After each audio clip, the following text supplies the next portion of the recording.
There was no special reason to start with this film except Manoj Agarwal, who is a dear friend of mine from last 16 years, 17 years in fact. Maybe 1 or 2 more years than that. We have struggled together in our bad days. And he became director after a long time after I became a hero. So I used to feel very bad always that Manoj is such a dear friend of ours, my whole family in fact. So first film we did with Kulbhushan ji. Kulbhushan Gupta ji is also one of those people who's been with me from the beginning, initial days of my film career. After the experience of Pardesi Babu, it was a film of class having masses punches. This time, had kar diya aapne. We have made a mass film with the class punches.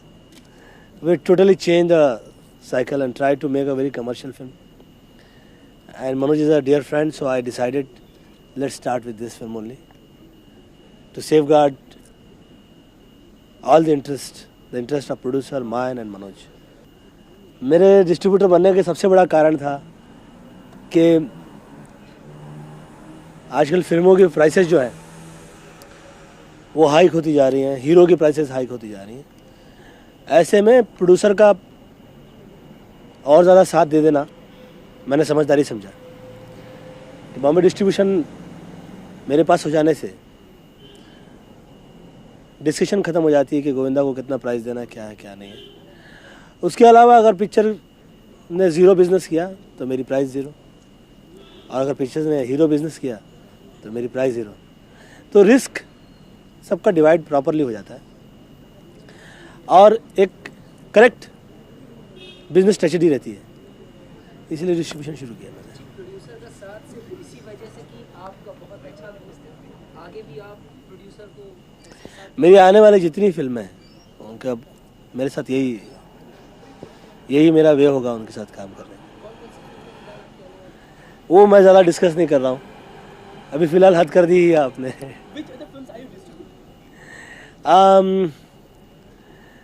Now हद कर दिया आपने इसका. में I'll declare one by one later on this because मेरी शुरू से आदत रही है, मैं कभी किसी पे दबाव नहीं लाता मेरे प्रोड्यूसर पे कि मैं हीरो हूँ तो मुझे ये फिल्म चाहिए, ये वो चाहिए.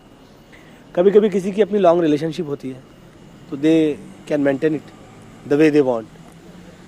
लेकिन अगर किसी से मेरा अच्छा रिश्ता है, दोस्ती है और वो तैयार हो जाता है मेरे साथ काम करने के लिए तो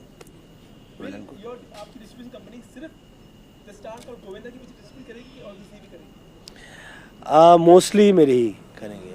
मोस्टली क्या है कि एक कोई भी नए बिजनेस में कदम रखो तो एक विश्वास जमाना बहुत ज़रूरी होता है, और विश्वास जमना ही नहीं, उसके ऊपर थप्पा लगना बहुत ज़रूरी होता है कि हाँ ये व्यक्ति जो काम कर रहा है ये प्रोफेशनल है, ज़िद्दी है और सच्चा है. वो जिस दिन थप्पा लग जाएगा उस दिन मैं सबकी पिक्चरें लेना शुरू कर दूंगा. लुकिंग एट द मूवी, आपको लगता है इस मूवी से वो ठप्पा लग जाएगा? नहीं, ऐसा मैं सोचता नहीं हूँ. मैं अभी फ़िलहाल मैंने अच्छी नीयत से एक पहल की है और उसमें काफ़ी लोगों का मुझे साथ रहा है. बड़ी भगवान की कृपा रही है. Sofa What's the concept of this movie and what's your role in this movie? It's a fun film with lot of romance and my role is मेरा जो भूमिका जो मैंने निभाई है वो एक ऐसे जासूस की है जो कि एक्चुअली जासूस है नहीं. जासूस क्या बल्कि थोड़ा सा बेवकूफ़ है, और अगर उसको कोई काम दे दिया जाए, सौंप दिया जाए तो वो उस काम को बाखूबी ख़राब कर देता है. तो ऐसी कुछ एंटरटेनिंग फिल्म है. मासूम है, भोला है और सोचता है कि मैं बहुत शार्प हूँ, और फिर उसको किसी से प्यार होता है और उस प्यार में कैसे कन्फ्यूजन होते हैं. सब मैं बताया ना, मेरे बहुत ही अच्छे मित्र हैं मनोज अग्रवाल, और अभी से नहीं है, स्ट्रगलिंग डे से. तो डेफिनेटली हमारी जो कोऑर्डिनेशन है और हमारा जो काम करने का है, शांति से प्यार से हमने एकदम मिल के काम किया एक साथ. Rani? It is pleasure working with her. Rani में मुझे सबसे बड़ी खासियत ये लगी कि वो भी काम को बोझ नहीं ले लेती है, ईज़ में रखती है। एक होता है कि आदमी कभी कभी थोड़ा ईज़ से बाहर निकल आता है ये करने के चक्कर में कि मुझे बहुत अच्छा करना है, तो वो उसमें ईज़ है, सिंसेरिटी है, she is very punctual and nice person. So आपके रिकमेंडेशन पे आपके फ्रेंड ने रानी को लिया था इस पिक्चर के लिए। Did she come up with the expectations? ऐसा नहीं होता है। मेरी फिल्म में जो भी हीरोइन काम करती हैं या जितने भी आर्टिस्ट होते हैं वो हम 5-6 आदमी मिलके ही साथ में बैठ के फैसला करते हैं। मेरे कहने पे कोई चीज़ होती है ऐसा नहीं है, क्योंकि मैंने बताया कि मैं कभी भी सजेशन देता हूँ मगर मैं ज़बरदस्ती नहीं करता, क्योंकि सजेशन रॉन्ग भी हो सकती है। अगर कोई कन्विंस कर ले कि ये सजेशन आपकी रॉन्ग है तो फिर मैं वो नहीं करता काम, या अगर दूसरा कोई अगर रिलैक्स ना हो मेरी सजेशन से तो वो काम भी मैं करता नहीं। तो सबने मिला जुला फैसला लिया and everybody is happy, everybody is happy. You are not supposed to have a lot of great business sense, how come you taking this risk?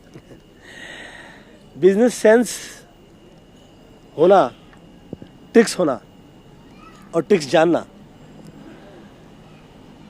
यही अगर बिजनेस करने का महत्व बात होती है तो जितने ट्रिक्स जानने वाले हैं वही टॉप पे होते हैं।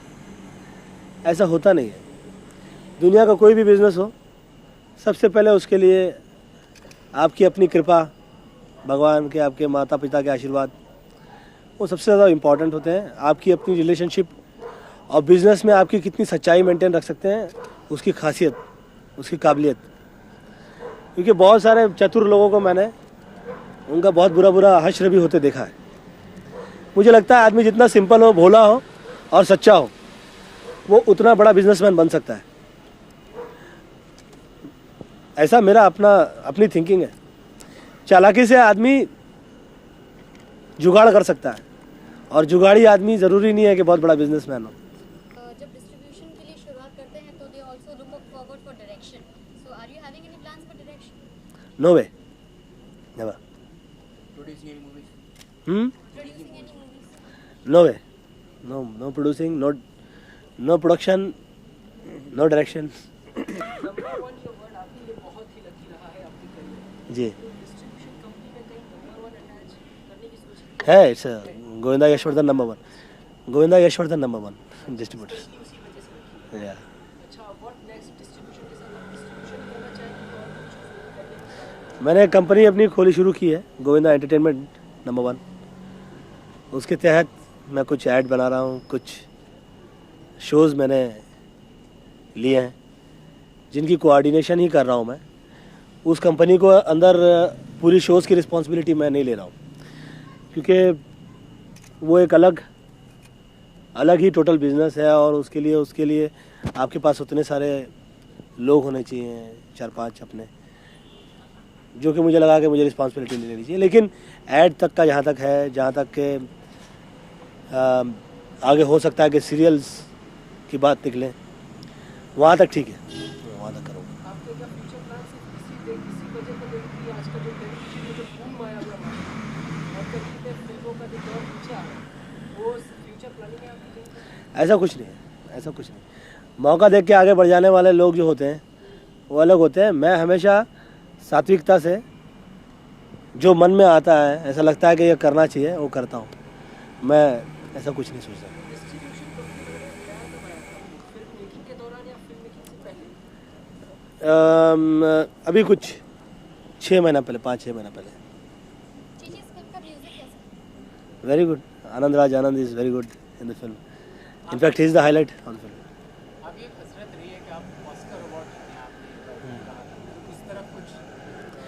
देखिए, लकीली ऑस्कर अवार्ड के लिए पहल करने के लिए कोई ऐसी बंधन या तकलीफ होती नहीं है। आदमी कभी पहल कर सकता है उसकी। जो मुझे लगता है कि इसी साल से मैं उस तरह की फिल्मों की तरफ बढ़ना शुरू करूँगा। मैं ये नहीं बोल रहा हूँ कि मैं उस तरह की फिल्में शुरू कर दूँगा, मगर उस तरफ बढ़ना शुरू कर दूँगा मैं। कई साल पहले आपने एक बात कही थी कि नंबर 1 से नंबर 10 तक अमिताभ बच्चन है और 11वां नंबर हो चुका था। आप सोचते हैं आप उस मुकाम पर पहुंचे? देखिए, आदमी एक बात जो बोलता है, कभी कभी माहौल देख के, कभी कभी सिचुएशन देख के आदमी एक चीज़ बोल देता है, और वो बोल देता है, और वो भगवान उसको घटाता है कि नहीं घटाता, वो भगवान के हाथ में है, या पब्लिक बोले।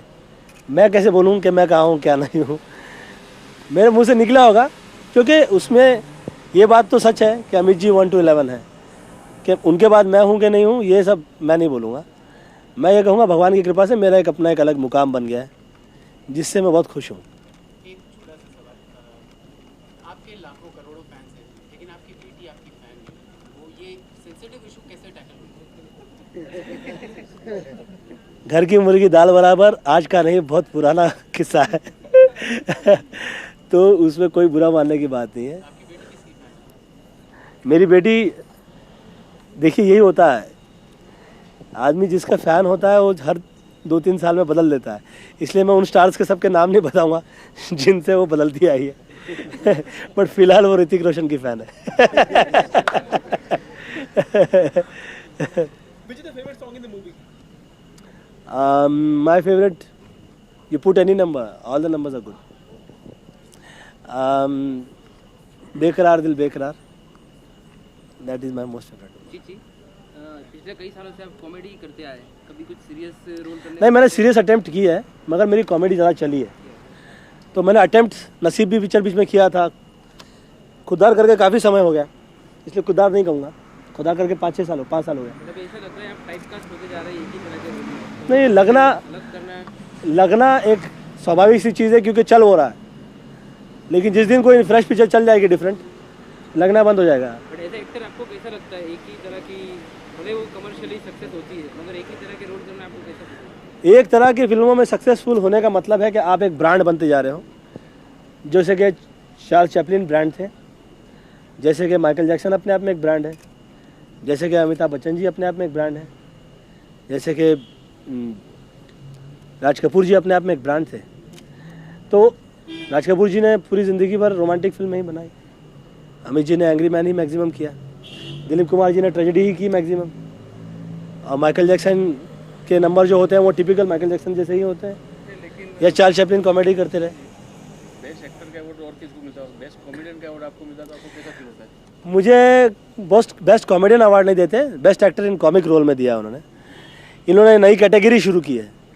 मुझे उम्मीद है अवार्ड वालों से और अपने दोस्तों से कि वो ऐसी 10 कैटेगरी ना शुरू कर दें आगे, कि best actor in tragedy role, फिर best actor in romantic role, फिर best actor in dramatic role, फिर best actor in straight normal role. ऐसी कुछ 15-20 वो हीरो की कैटेगरी ना बना दे, इस बात का डर लगता है। बाकी best actor in comic role मिले तो बहुत खुशी की बात है मेरे सर आँखों पे।